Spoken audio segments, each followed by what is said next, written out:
ஆக்கிரமிச்சிருக்குன்னு சொல்றாங்க. ஆனால் அதே சின்னக்கானல் பஞ்சாயத்திலே சூரியநெல்லியிலே 150 ஆண்டுகளாக அந்த மலையை செப்பனிடுவதற்காக ஒருங்கிணைந்த திருநெல்வேலி, விருதுநகர் மாவட்டம், மதுரை மாவட்டம், செங்கல்பட்டு மாவட்டம், திருச்சி மாவட்டத்திலிருந்து வந்து அங்கே 150 ஆண்டுகளாக பணி செய்யக்கூடிய அப்பாவி தோட்ட தொழிலாளிகளுக்கு ஒரு வீட்டு மனை இல்லை, ஒரு வீட்டு மனை இல்லை. ஆனால் லோயர் பெரியார்ல வெள்ளத்தால் பாதிக்கப்பட்ட சகோதரர்களுக்கு 44 மனை வீட்டு மனை எங்களுக்கு சொந்தம்னு சொல்லி வந்து என்ன செய்யறாங்க, அங்க பிரச்சனை பண்ணிட்டு இருக்காங்க.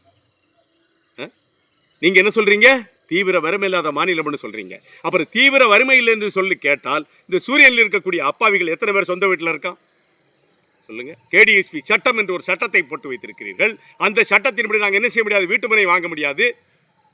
தேவிகுளத்தில் ரிட்டையர்மெண்ட் ஆனால் எங்கே போகணும், மறையூருக்கு போகணும், காந்தலூருக்கு போகணும், வட்டவடைக்கு போகணும், கோயிலூர் போகணும். அங்கே போய் என்ன செய்யணும், நாங்கள் வந்து ஒரு வீட்டு மனையை வாங்கி அங்கே குடியேறணும். 150 ஆண்டுகளாக 7வது தலைமுறையாக உழைக்கக்கூடிய இந்த அப்பாவி தமிழ் தோட்ட தொழிலாளிகளுக்கு ஒரு வீட்டு மனை பட்டா எங்கே கொடுத்துருக்கீங்க, குட்டியார் வேலையில் கொடுத்தீங்க எங்களுக்கு. அதோட சரி, அரசாங்கம் அதற்கு பிறகு என்ன செய்யலை, ஒரு வீட்டு மனை பட்டா இந்த அப்பாவி தோட்ட தொழிலாளிகளுக்கு கொடுக்கல.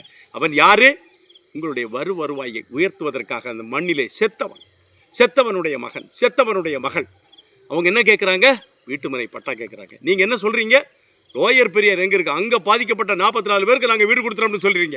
எந்த வகையில் நியாயம் இது தோழர் பினராயி விஜயன் அவர்களே, எந்த வகையில் நியாயம் இது?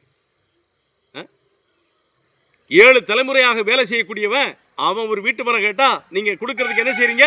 சின்னக்கானல் பிரச்சனைக்குரிய பஞ்சாயத்து யார் சொல்கிறா, நீங்கள் தான் சொல்கிறீங்க. டென்ட் கேம்ப் போடுறாங்க. டென்ட் கேம்ப் யார் போட்டா? டென்ட் கேம்ப் போட்ட எல்லா டென்ட் கேம்பையும் இடுக்கி மாவட்ட நிர்வாகம் அகற்றும் என்று சொன்னால் முதல்ல சந்தோஷப்படக்கூடியவங்க நாங்கள். சூரியநெல்லியில் ஒரு தமிழன் டென்ட் கேம்ப் போட்டால் தப்பு, அது அஃபென்ஸு. ஆனால் எத்தனை பேர் டென்ட் கேம்ப் போட்டிருக்காங்க சூரியநெல்லியில் சொல்லுங்கள். எல்லப்பட்டியில் போய் பாருங்கள், டாப் ஸ்டேஷன் பக்கத்தில் போய் பாருங்கள், எத்தனை டென்ட் கேம்பு. வறுமை இல்லாத மாநிலம், தீவிர வறுமை இல்லாத மாநிலம் என்று சொன்னால் நாங்கள் என்ன கேட்குறோம், தேவிகுளம் பீர்மேட்டில் வாழக்கூடிய அப்பாவி தமிழ் தோட்ட தொழிலாளிகள், தேயிலை தோட்ட தொழிலாளிகள் அந்த வரையறைக்கு உட்படுவார்களா? அதான் கேள்வி.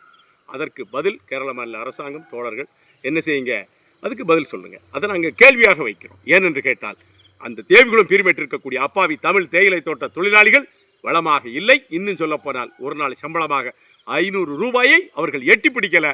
அப்புறம் எப்படி இது வந்துச்சு, இந்த அளவீடு வந்துச்சு சொல்லுங்கள். இந்த அளவீடு எந்த அடிப்படையில் நீங்கள் எடுத்தீங்க? நீங்கள் கொடுத்துருக்கக்கூடிய அளவீடுகளை எல்லாத்தையும் படித்து பார்க்குறோம். ஆனால் இது பொருந்துமா? அதான் கேள்வி, இது பொருந்துமா?